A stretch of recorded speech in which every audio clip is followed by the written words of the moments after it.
Self-doubt is one of the greatest thieves of human potential. It doesn't scream at you. It whispers. It's that small, quiet voice inside your head that says, "You're not ready. You're not capable. Who are you to try?" And because it whispers, it feels believable. That's why so many people live their entire lives beneath their true capacity. Not because they lack talent, not because opportunity never came, but because they doubted themselves right at the edge of possibility. But here's the truth. Most people never realize self-doubt is not reality. It is not a fact about you. It is a story. A habit of the mind that repeats itself until you believe it. And if it's a habit, it can be broken. This is where the mindset shift begins. Because the moment you change the way you relate to your own thoughts, you destroy the roots of doubt forever.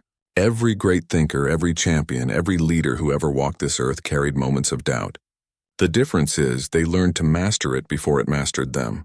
They discovered that the mind can either imprison you with invisible walls or free you to build the life you want.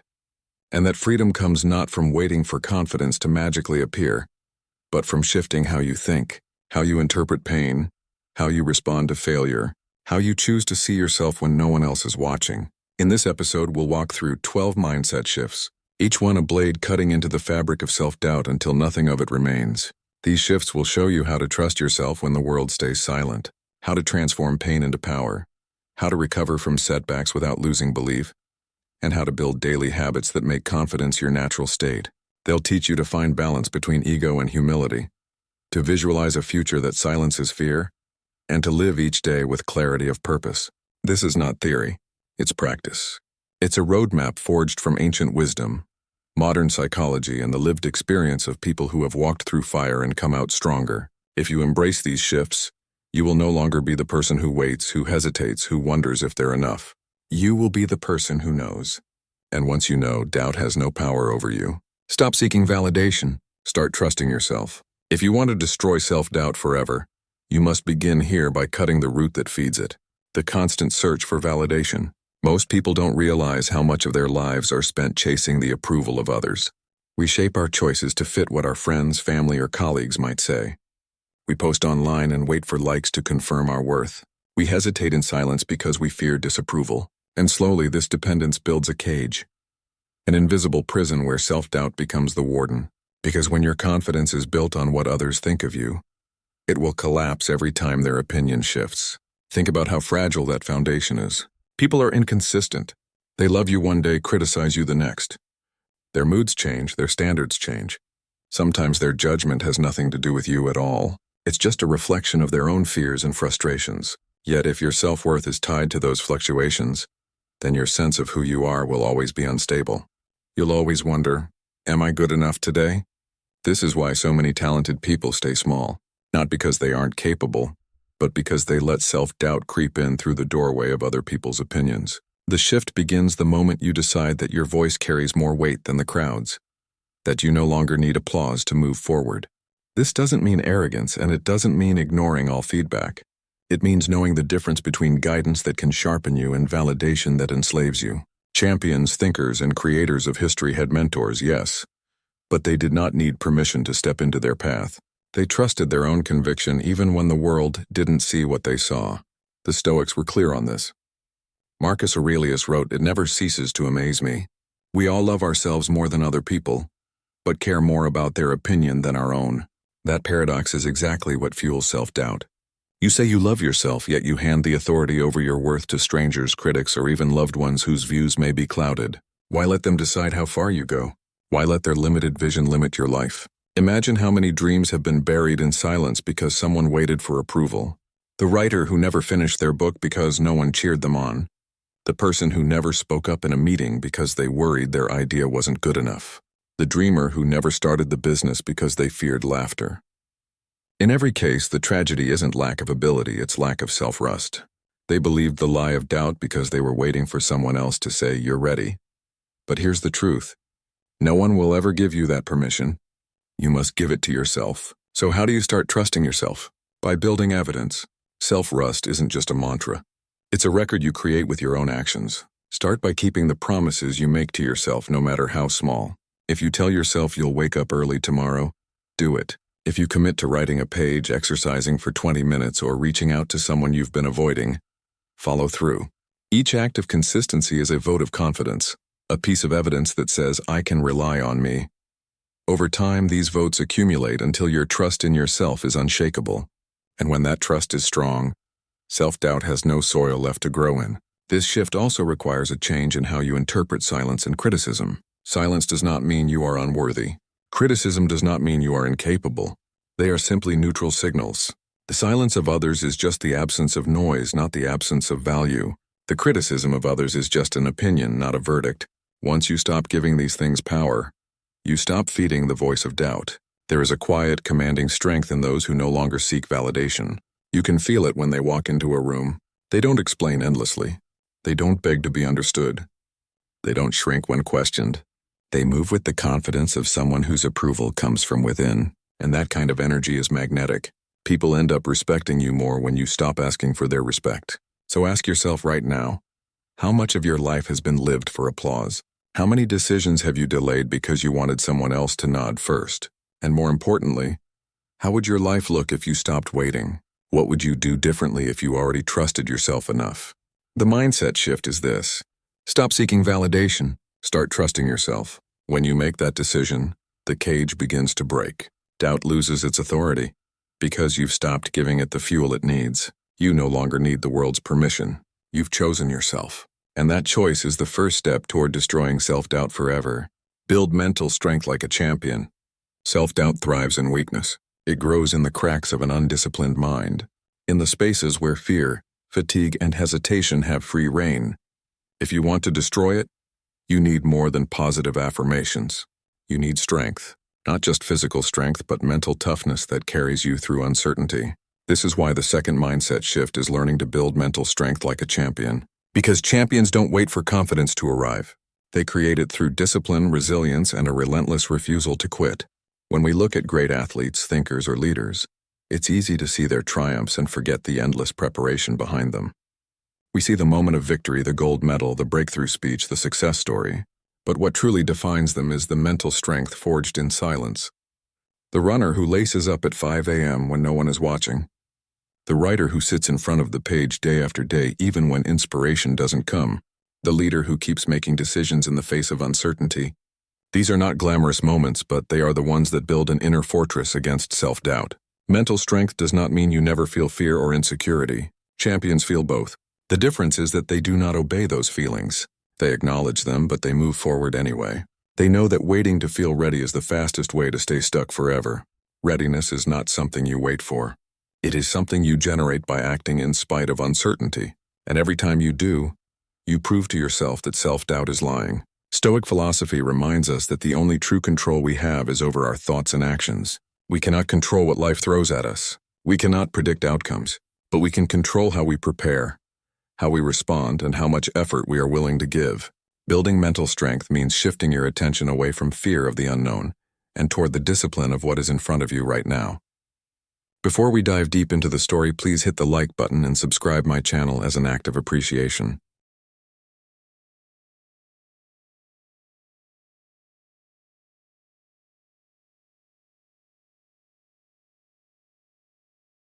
That shift alone dismantles much of self-doubt, because it roots your confidence not in the illusion of guarantees, but in the reality of your preparation. Consider this. Self-doubt often shows up in the form of questions. What if I fail? What if I'm not good enough? What if others laugh? But when you train like a champion, those questions lose their sting because you already know the answer. You know you've put in the work. You know you've endured the grind. You know you can handle setbacks because you've been practicing resilience daily.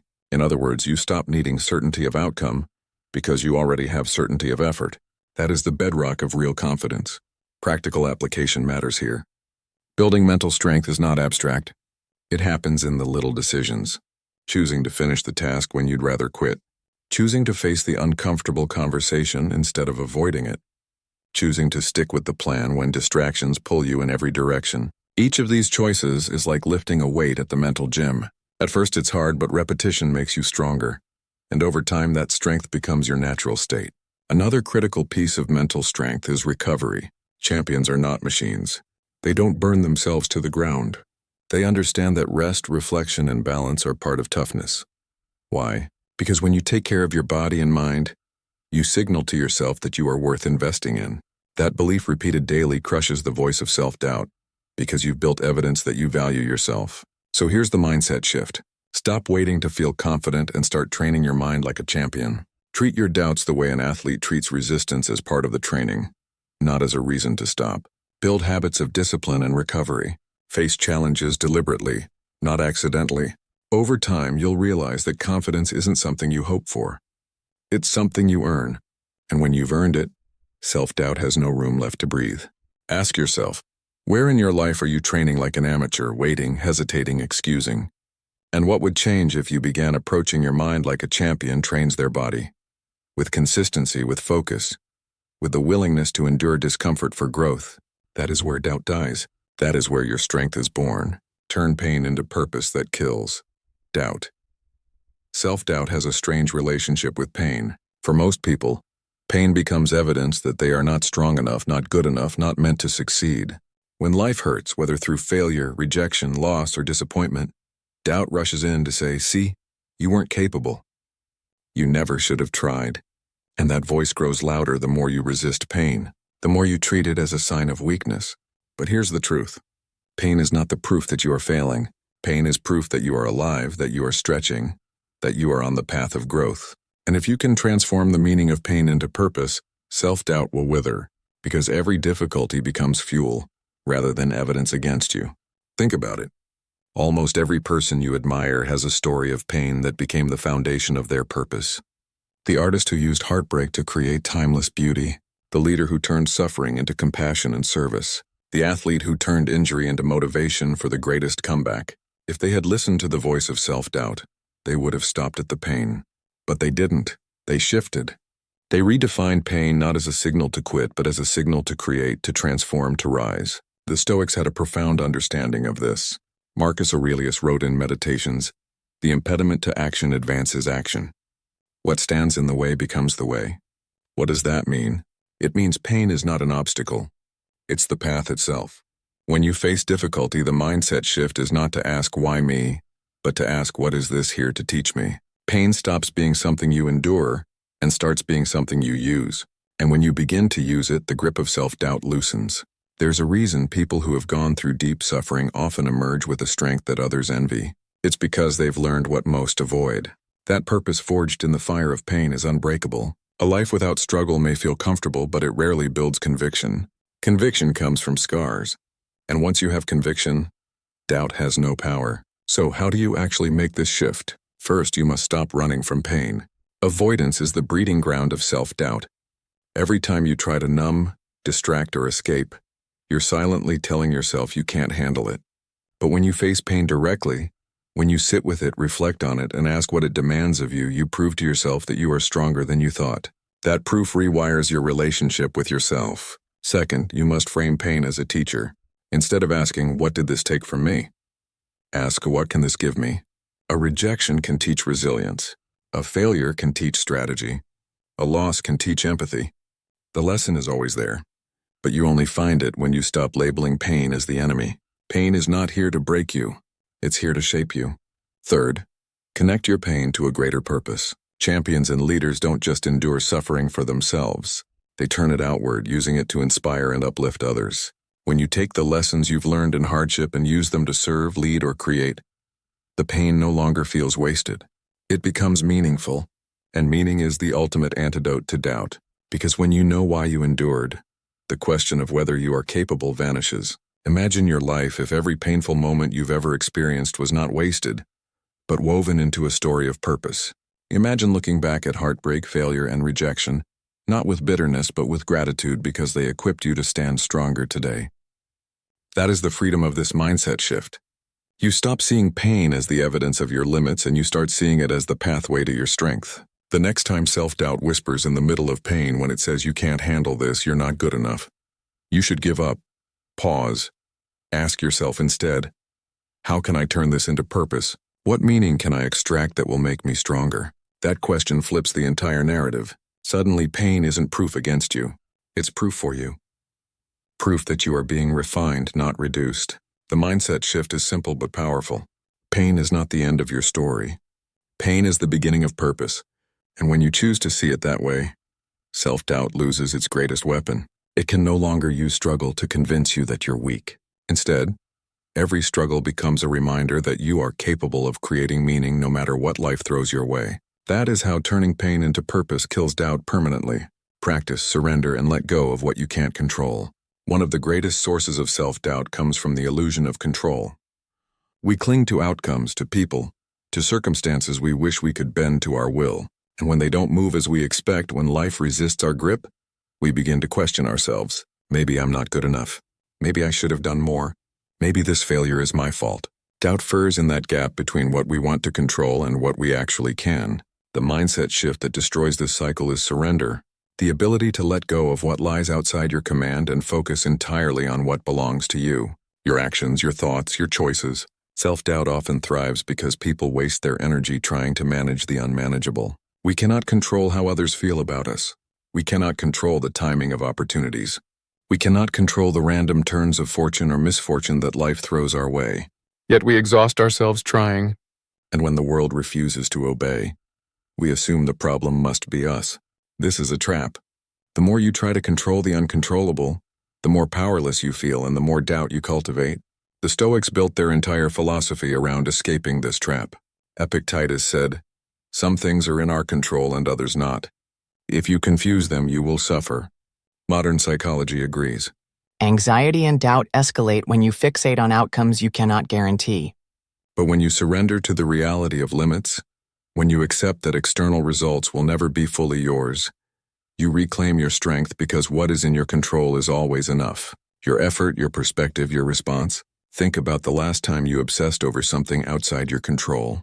Maybe you were waiting for a response from someone important, or watching the outcome of a project that depended on factors bigger than you. Notice how powerless you felt? How the silence or delay started breeding questions. Did I mess up? Should I have done something different? Am I really capable? That spiral of doubt wasn't created by reality. It was created by clinging to what wasn't yours. Now imagine shifting your energy. Instead of obsessing over what they will think, what they will do, or whether the outcome will swing in your favor, you anchor yourself in what you can command. Showing up with your best work, choosing integrity over shortcuts, practicing patience, keeping discipline, suddenly the noise quiets. Doubt doesn't have space to multiply because you've redirected your focus to the only ground where you can actually stand firm. Surrender is not weakness. It is one of the most powerful acts of strength. Weakness is thrashing against the tide, wasting all your energy on resistance until you drown. Strength is realizing the tide is not yours to control, and instead focusing on how you swim. Champions know this. They don't waste mental energy worrying about the scoreboard or the cheers of the crowd. They lock their attention on the game they can play, the discipline they can execute, the mindset they can maintain, and because of that, they free themselves from doubt. To practice this shift, start asking yourself in moments of tension, is this within my control or not? If it is, act decisively. If it isn't, release it. Write it down. Say it aloud. Do whatever you need to remind yourself. This is not mine to carry. Every time you do this, you train your mind to let go of the endless loops of doubt that come from clinging to things beyond you. This doesn't mean apathy. You still care about outcomes, about relationships, about success. But you recognize that your responsibility ends where your control ends. That recognition is liberating. It cuts off doubt before it can grow, because doubt thrives on questions you'll never have answers to. Will they like me? Will this succeed? Will the timing be right? The answer doesn't matter. What matters is whether you showed up, whether you gave your all, whether you lived aligned with your values. That's enough. That's always enough. So here's the shift. Surrender what isn't yours and double down on what is. Let go of other people's opinions. Let go of outcomes you can't dictate. Let go of the timing of life's unfolding. Instead, claim your actions, your focus, your effort. The paradox is this. When you release the uncontrollable, you don't lose power. You gain it. And in that space of clarity, self-doubt withers because doubt needs chaos to thrive. Once you surrender and simplify, you leave it with nothing to feed on. The mindset shift is this. Stop trying to control what was never yours. Start mastering what has always been yours. That is surrender. And in that surrender, you will find the unshakable confidence that destroys self-doubt forever. Visualize a future that silences doubt. Self-doubt thrives in the absence of vision. When your future looks vague, uncertain, or undefined, your mind fills the empty space with fear. It begins whispering, "You don't know where you're going. You're lost. Maybe you're not capable of more. But here's the truth. The future does not come ready-made. It's imagined first, then built. And when you visualize your future with clarity and conviction, you starve doubt of its favorite weapon, uncertainty. You replace hesitation with direction. You silence fear with a picture so vivid that it becomes undeniable. Visualization is not daydreaming. It's not idle fantasy. It's a deliberate mental practice that champions, philosophers, and leaders across history have used to transform potential into reality. Why does it work? Because your brain does not clearly distinguish between a vividly imagined experience and a lived one. Neuroscience confirms this. When you visualize yourself succeeding, your mind and body begin rehearsing for that reality. The pathways of belief are built before the event happens. In other words, visualization creates the inner certainty that self-doubt cannot argue with. Think of an athlete standing at the starting line. Long before the race begins, they've already run it 1,000 times in their mind. They've seen every stride, felt every breath, imagined every push to the finish line. By the time the gun fires, their body and mind are prepared not just physically but mentally. Compare that to the person who has never pictured their victory, who steps up with uncertainty clouding every thought. The difference isn't talent, it's mental preparation. One has rehearsed belief, the other has rehearsed doubt. When you fail to visualize your future, you allow self-doubt to write the script for you. And self-doubt always writes a tragedy. It fills the pages with fear, failure, embarrassment, and limitation. But when you take the pen back, when you start deliberately picturing the life you want, the strength you need, the person you're becoming, you reclaim authorship. And that act of authorship silences doubt because it forces your mind to practice winning instead of losing. The Stoics didn't use the word visualization, but they practiced a form of it through premeditatio malorum, the premeditation of adversity. They imagined future challenges not to scare themselves, but to prepare. By picturing difficulties ahead of time, they stripped them of their power. Similarly, you can use visualization not only to see your triumphs, but to see yourself facing obstacles with strength. When you've already imagined yourself enduring, succeeding, and rising, the voice of doubt has nothing left to say. How do you practice this shift? Start small. Close your eyes and picture yourself succeeding at something you've been hesitant to attempt. Imagine every detail, what you're wearing, what the room feels like, the emotions running through you, the words you say, the faces of those around you. Don't just see the moment, feel it. Let it sink into your nervous system as if it already happened. Repeat this daily and notice how your body begins to respond with familiarity rather than fear. Then expand your vision. What does your life look like a year from now if you live without doubt? How do you walk? How do you speak? How do you carry yourself? What decisions are you no longer afraid to make? By painting this picture repeatedly, you create a gravitational pull, a future so clear that it guides your present choices. Doubt weakens because it cannot argue with a mind that has already rehearsed victory. Some people resist visualization because they think it feels unrealistic. But what's more unrealistic? Building a vivid mental map of the life you want or wandering aimlessly while expecting confidence to appear out of nowhere. Self-doubt thrives in aimlessness. Clarity kills it. And visualization is the tool that creates that clarity. So here's the mindset shift. Stop letting doubt paint your future with fear. Start painting it yourself with vision. Train your mind to see yourself strong, capable, and victorious before the world sees it. Because once you've seen it clearly within, it becomes far easier to create without. And when you hold that vision consistently, self-doubt grows silent. Not because it has disappeared entirely, but because it no longer has the power to convince you that you're lost. You know where you're going? You've already seen it. That is the power of visualization. It is not wishful thinking. It is mental training. And with it, you replace uncertainty with clarity, fear with direction, hesitation with momentum. Doubt cannot survive in a mind that already knows its destination. Find balance between ego and humility. Self-doubt often swings between two extremes.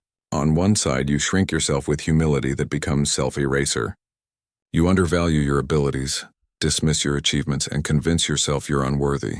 On the other side, you inflate yourself with ego that is fragile, defensive, and desperate for validation. Both extremes feed doubt. Too much humility convinces you that you're not enough. Too much ego masks your fear until the smallest criticism shatters you. The mindset shift that destroys doubt is learning to balance the two. To carry yourself with quiet confidence rooted in truth, not arrogance, and with humility rooted in strength, not self-denial.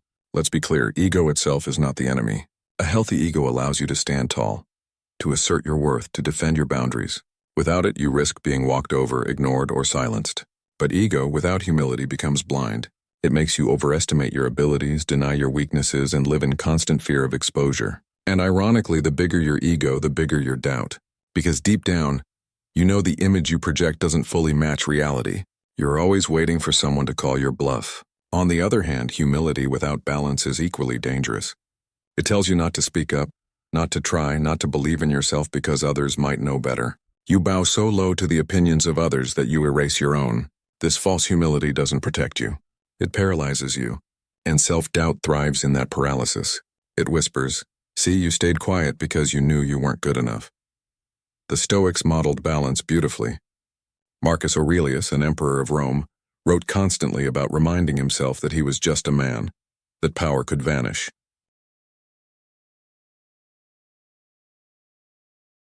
That pride was foolish, and yet he never diminished his responsibility or denied his strength. He carried humility about his humanity while still embodying the authority of his position. That's the balance. You recognize your limitations without being limited by them. You know your worth without inflating it. So how do you practice this balance in daily life? Start by being radically honest with yourself. Admit your strengths without shame. Too many people downplay what they're good at out of fear they'll seem arrogant.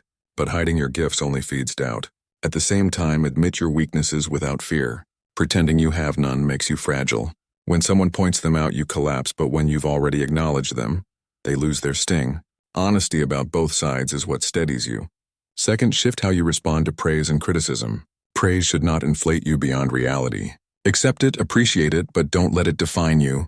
Criticism should not crush you into silence. Evaluate it, learn from it, and let go of what isn't useful. This middle ground is where self-doubt has no foothold because your worth is no longer swinging on the pendulum of external opinion. Third, ground your confidence in action, not image. Ego seeks to look confident. True balance seeks to be confident. Confidence is built when you repeatedly act with courage, when you take risks despite fear, when you stay steady under pressure. The more you prove yourself through consistent action, the less you need to exaggerate or diminish. And the less you exaggerate or diminish, the quieter doubt becomes. Think about someone you've met who carries this balance. They don't need to boast, yet you feel their presence. They don't need to apologize for existing, yet they remain approachable and grounded. That kind of balance is magnetic. Why? Because it radiates authenticity. Self-doubt cannot survive in authenticity. It feeds only on distortion, whether inflated or diminished. So here's the mindset shift. Reject the extremes. Don't bury yourself in false humility and don't puff yourself up with empty ego. Stand in the middle, rooted in truth. Acknowledge your strengths. Admit your flaws. Carry yourself with dignity. When you walk this line, you silence doubt because you're no longer pretending to be less or more than you are. You're simply being who you are, and that is always enough. This balance is freedom. It frees you from constantly proving yourself to others. It frees you from constantly questioning yourself in silence. It allows you to act with steady confidence that no applause or criticism can shake. And in that steadiness, self-doubt dies. Not with noise or drama, but with quiet certainty that you don't need to be anything other than your true self. Recover from setbacks with resilience. Self-doubt feeds most aggressively in the moments when you stumble. Failure, rejection, disappointment. These are the breeding grounds where doubt whispers its cruelest words. See, you weren't ready. You're not capable. You'll never make it. Many people hear that voice and believe it. They stop trying after one rejection, shrink back after one mistake, and carry each setback like a permanent scar. But setbacks are not proof of inadequacy. They are proof of engagement. They show you dared, you acted, you lived. The true mindset shift, the one that kills doubt at its root, is to recover from setbacks with resilience. To see every fall not as evidence that you're weak, but as training that makes you unshakable. Resilience is not about pretending failure doesn't hurt. Pain is real. Rejection stings. Disappointment can cut deep. But resilience is the choice to rise again anyway. It is the decision that no matter how many times life knocks you down, you will stand back up with lessons in your hands. Champions are not champions because they never lose. They are champions because they never let losing define them. Every stumble becomes part of their foundation, not the reason for collapse. Think about Thomas Edison, who famously failed thousands of times before inventing the light bulb. Imagine if he had listened to self-doubt after attempt 1 or attempt 50 or even attempt 500. Doubt would have said, "Stop embarrassing yourself. Clearly, you're not capable. But he reframed each failure as progress. One more way not to make a light bulb. That shift in perspective is resilience, and that resilience leaves doubt with nothing to argue against. Because the story is no longer about failure, it's about refinement. The Stoics embrace setbacks as part of life's natural rhythm. Seneca wrote, "A gem cannot be polished without friction, nor a man perfected without trials." In other words, you need adversity to grow. Every setback is friction that polishes you, tests you, strengthens you. Self-doubt wants you to see trials as a stop sign. Resilience reframes them as a sharpening stone. And once you believe that, doubt begins to starve. So how do you practice this resilience in daily life? Start with reframing. When you encounter a setback, instead of asking, "Why did this happen to me?" ask, "What can this teach me?" This simple shift changes the meaning of failure from punishment to preparation. You stop seeing yourself as unlucky or unworthy, and you start seeing yourself as a student in training. And the mind that is learning cannot simultaneously be doubting. It is too busy growing. Second, shorten your recovery time. Many people waste weeks, months, even years replaying a failure. Each replay feeds doubt like oxygen to a fire. Instead, adopt the champion's mindset, process the pain, extract the lesson, and move forward. The quicker you rise, the less space doubt has to entrench itself. Champions don't wallow. They re-enter the arena, and with each re-entry, they prove to themselves that a stumble is not the end. Third, anchor resilience in identity. Instead of saying, "I failed," say, "I am someone who gets back up." Make resilience part of who you are, not just what you do. When you define yourself as the person who always returns, doubt loses its sharpest weapon, because no matter what happens, the outcome is never final. You will rise again. Picture your own setbacks right now. The opportunities you missed. The times you felt embarrassed. The doors that closed in your face. What if you reframed all of them as training?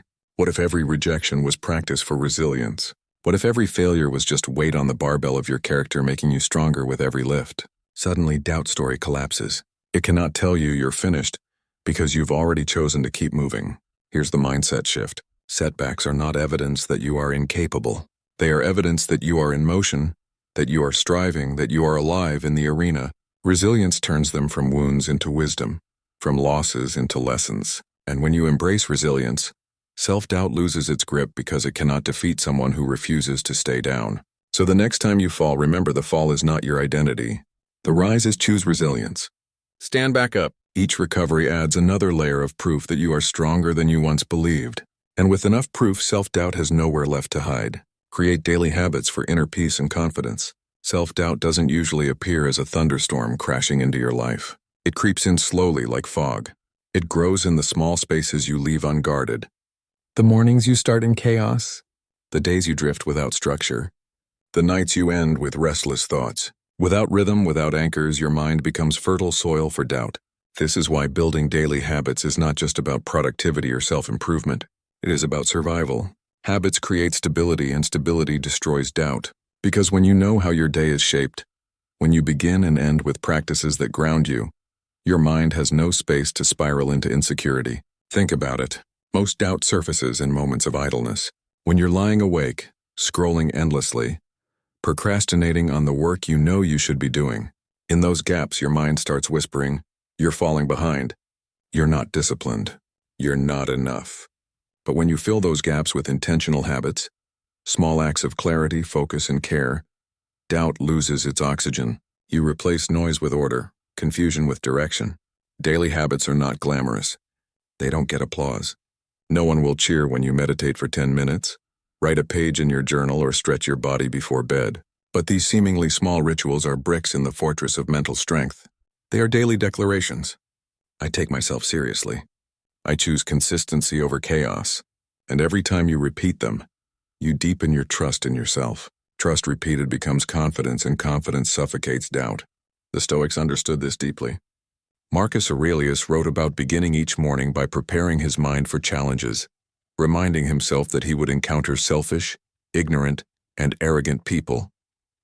And yet he could choose his response. That was his habit, mental rehearsal. Epictetus taught the habit of distinguishing what is in your control and what is not, a daily exercise in clarity. Their wisdom wasn't random inspiration. It was routine.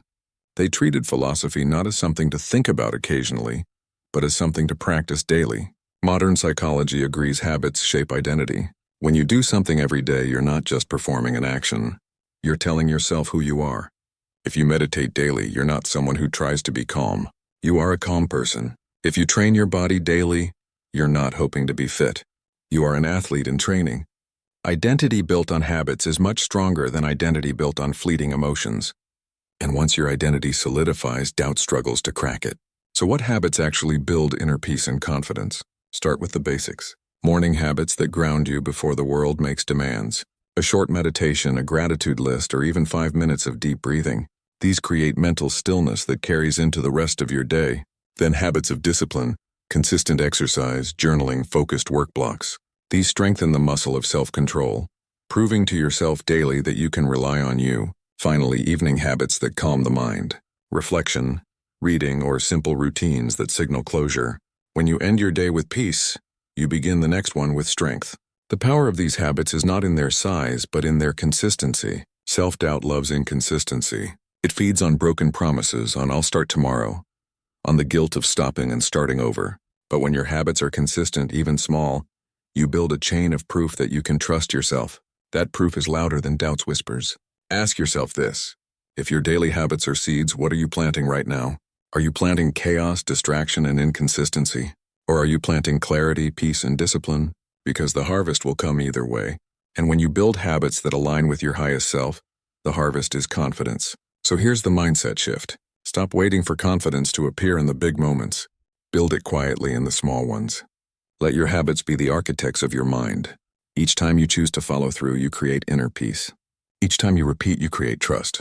And over time, these habits create a foundation so solid that doubt has nowhere left to settle. Daily habits are your silent allies. They don't make noise, but they build noise-proof walls in your mind. And when your day is anchored in clarity, your life becomes anchored in confidence. That's how habits destroy doubt.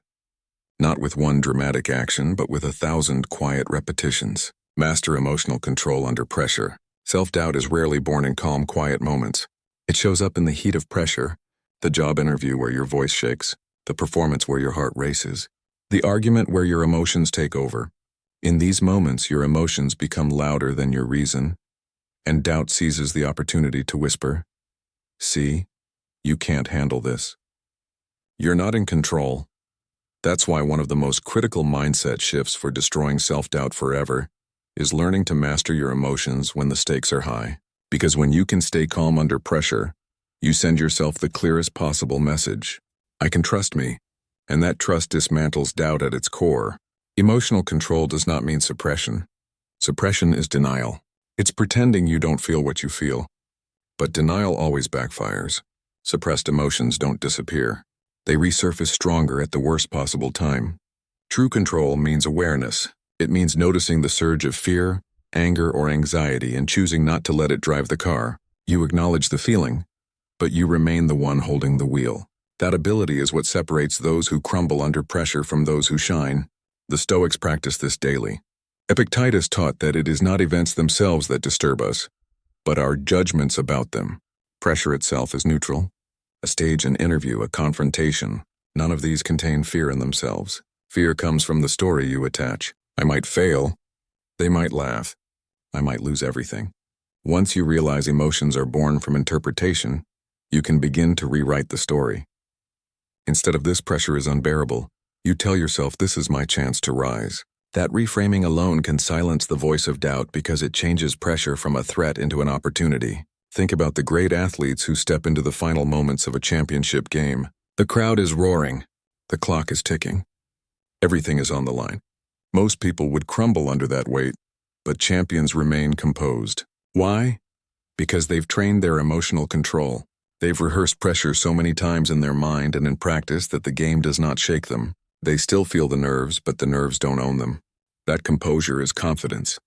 And it is available to all of us, not just athletes, if we are willing to train. So how do you build this skill in your own life? Start by slowing your response. When pressure spikes, your heart pounding before a presentation, your anger rising in a conflict, pause. Breathe deeply. Give yourself a few seconds before reacting. That pause is power.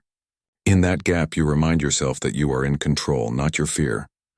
Over time, this simple act rewires your brain. Instead of associating pressure with panic, you begin to associate it with presence. Next, prepare through exposure. Doubt thrives in unfamiliarity. The more foreign a high-pressure situation feels, the more likely your emotions will take over. But if you deliberately put yourself in small, controlled doses of pressure, speaking up in meetings, practicing difficult conversations, volunteering for challenges, you begin to normalize it. Each exposure builds resilience. Each success, no matter how small, teaches your brain, I can handle this. Another key is self-talk. Under pressure, the voice of doubt often becomes deafening. You must learn to replace it with a voice of calm authority. Not empty cheerleading, but grounded reminders. I've prepared. I've done this before. I can trust myself. This kind of talk isn't about lying to yourself. It's about bringing your mind back to evidence, back to truth. You've survived every pressure moment before this one. You will survive this one too. Imagine how different your life would feel if you could carry composure into every storm. No more shrinking in the moments that matter most. No more collapsing when eyes are on you. Instead, you would become someone who thrives in the spotlight. Not because you never feel fear, but because you've mastered your ability to stay steady within it. That steadiness is the ultimate antidote to doubt. So here's the mindset shift. Pressure is not your enemy. Pressure is proof that you're in the arena, that you're alive, that you're striving for something worthy. When you master your emotions in those moments, you prove to yourself that you are stronger than fear, bigger than anxiety, and capable even when your heart races. And once you've proven that to yourself enough times, self-doubt no longer has ground to stand on. Because the voice inside you now says with calm certainty, I can handle this. Emotional control under pressure is not a luxury.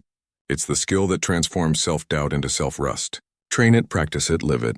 The more you do, the quieter doubt becomes until one day you realize it has been replaced entirely by composure, by confidence, by unshakable belief in yourself. Train discipline as your superpower against doubt.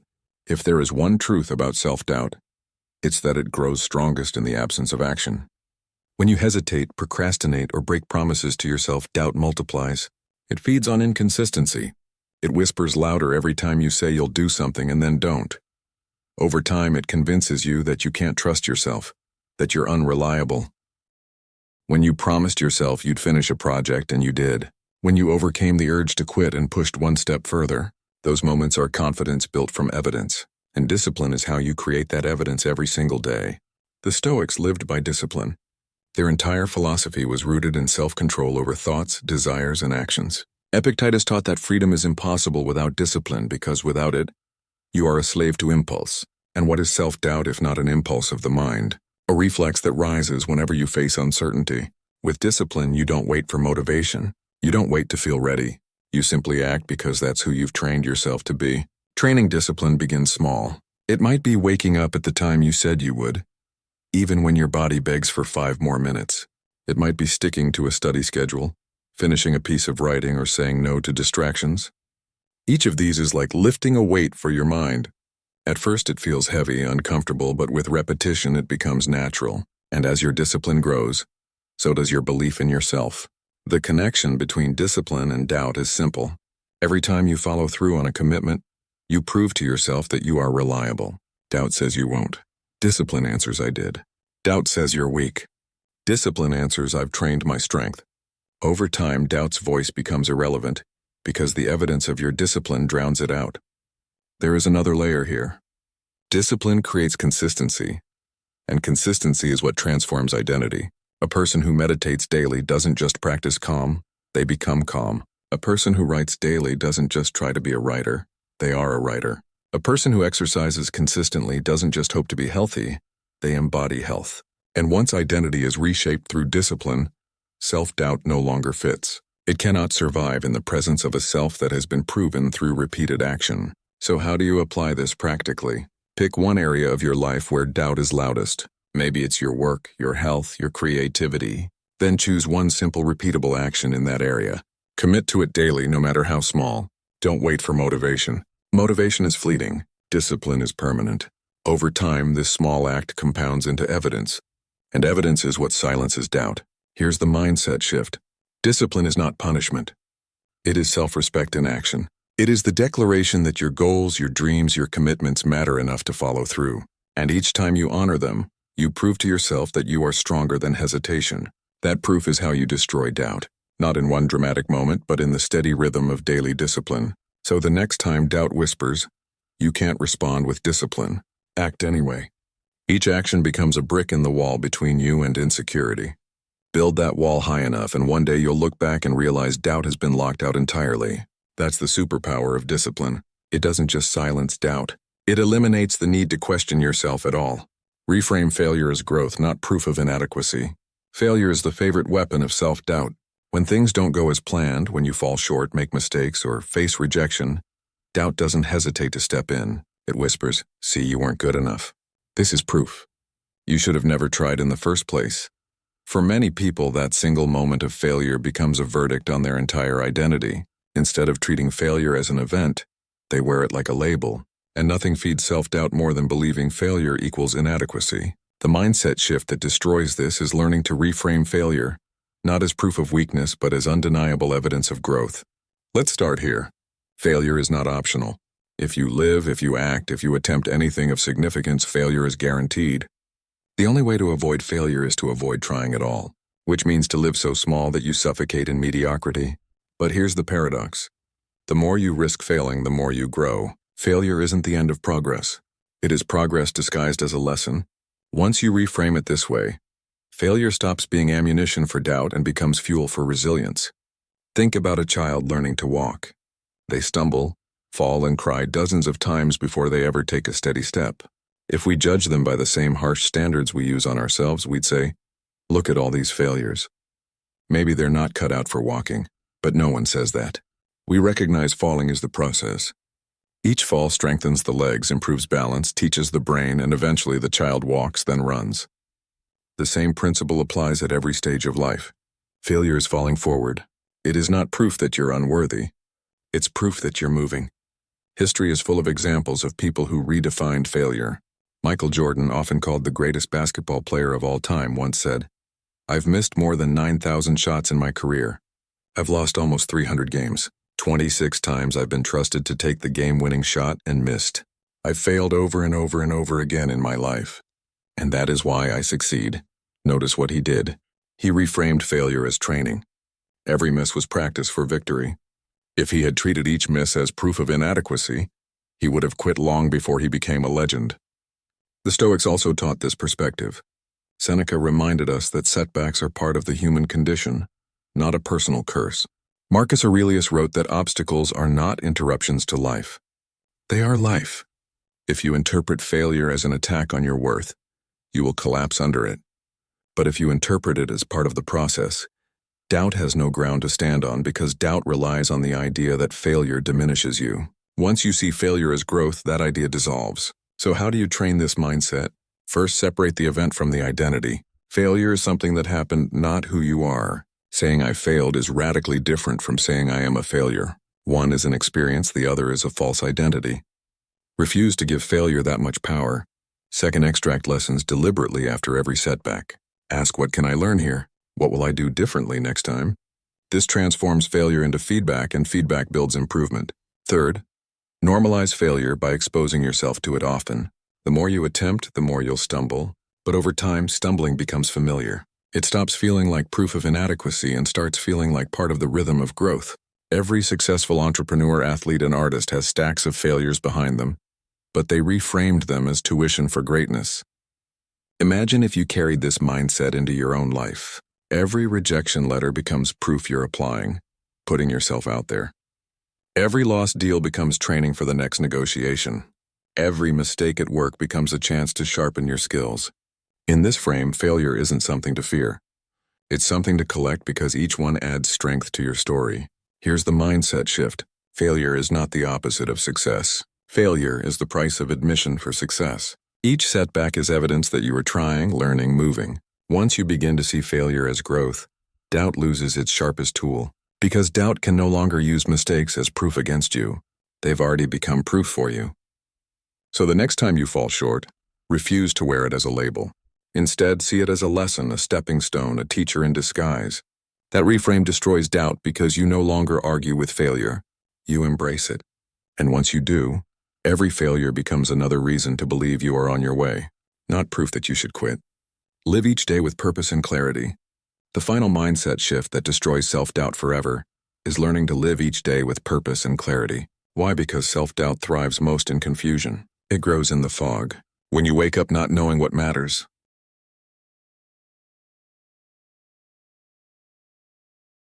When your goals feel vague, when your actions don't connect to something larger. In that uncertainty, the mind fills the gaps with hesitation. Am I wasting my time? Am I on the right path? Maybe I'm not capable of doing anything meaningful at all. Without purpose, doubt becomes your compass. With purpose, doubt has no room to speak. Purpose doesn't have to mean a grand mission to save the world. It begins with a simple clarity, knowing what you value and choosing to live aligned with those values every day. That alignment builds inner strength. When your actions match your principles, you stop second-guessing yourself. You know why you're doing what you're doing, and that knowledge is enough. The clearer your purpose, the quieter your doubt.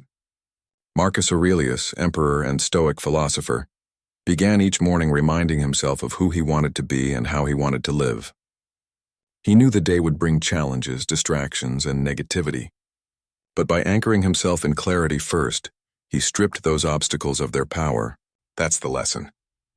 If you don't define your day, doubt will. If you don't decide your direction, hesitation will choose it for you. So how do you bring clarity into your daily life? Start by asking yourself one simple question each morning. What truly matters today? Not what will impress others, not what will keep you busy. What matters? That one answer gives you direction. Then act in alignment with it. When you move through the day anchored in values, whether it's courage, discipline, compassion, or growth, you no longer need constant validation. You've already decided what success means for you. Purpose also requires reflection.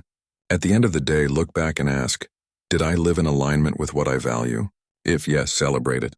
If no, adjust tomorrow. This daily reflection builds a cycle of self-rust. Over time, you begin to see your life as a series of purposeful choices rather than scattered reactions. Doubt loses its grip because you no longer wonder if you're on the right path. You know you are because you've chosen it deliberately. Another key to clarity is cutting out distractions. Much of self-doubt comes from comparison, from looking left and right at what everyone else is doing, their pace, their success, their approval. But purpose reminds you to look forward, not sideways. Your clarity frees you from the trap of measuring yourself against others. And once you stop measuring, doubt stops multiplying. You no longer ask, am I as good as them? You ask, am I true to me? That single question dissolves more doubt than any praise could. Think about the energy shift that happens when you live without clarity. You wake up anxious. You chase tasks without meaning. You go to bed exhausted but unfulfilled. Compare that to the energy of purpose. You wake up with direction. You move through challenges knowing they serve a larger goal. You go to bed with peace. One life is clouded by self-doubt. The other shines with certainty. The difference isn't talent or luck. It's clarity. The mindset shift is simple but profound. Make purpose your compass and make clarity your daily practice. Even if your larger mission feels unclear right now, choose small purposes. Showing up fully at work, being present with family, strengthening your body, expanding your mind. Each small purpose builds into a greater one, and with each clear step, doubt fades into the background. So ask yourself right now, what do I value most? What matters enough that I will choose it today? Write it down. Let that answer guide your decisions. And when doubt whispers, you don't know what you're doing, you'll have an answer. Yes, I do. I know what matters and I'm living it. When you live each day with purpose and clarity, you don't need external permission, applause, or guarantees. You've already given yourself direction. And in that direction, self-doubt dies. Because nothing is more powerful than a mind that knows exactly why it's here and where it's going. Self-doubt is a thief. It robs people of their potential, not by force, but by persuasion, by convincing them to shrink, to hesitate, to silence their own voice. But what we've uncovered together is that self-doubt is not truth. It is a habit of the mind. And like any habit, it can be broken. These 12 mindset shifts are not just ideas to think about. They are weapons, tools, and daily practices that dismantle doubt from every angle. When you stop seeking validation and start trusting yourself, when you build strength like a champion, when you turn pain into purpose and let go of what you can't control, doubt loses its foundation. When you visualize a future so clear it pulls you forward, balance your ego with humility, recover with resilience, and create daily habits that anchor peace, doubt loses its voice. When you master emotional control under pressure, train discipline as your superpower, Reframe failure as growth, and live each day with clarity of purpose. Doubt is not just silenced, it is destroyed. And that is the truth you must carry with you. You are not weak because you feel doubt. You are human, but you are stronger than the voice in your head that tells you to hold back. The power has always been yours, waiting for you to claim it, waiting for you to shift your mindset and step fully into who you were meant to be. So here is my challenge to you.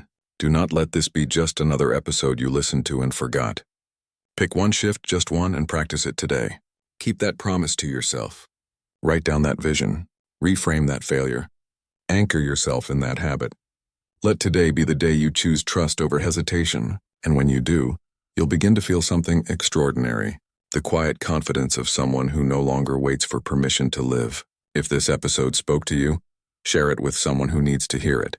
Leave a comment with the shift that resonated most. And above all, subscribe, because each week we will keep building together, one mindset shift at a time, until self-doubt no longer has a place in your life. The voice of doubt may never vanish completely, but once you live these truths, it will never own you again.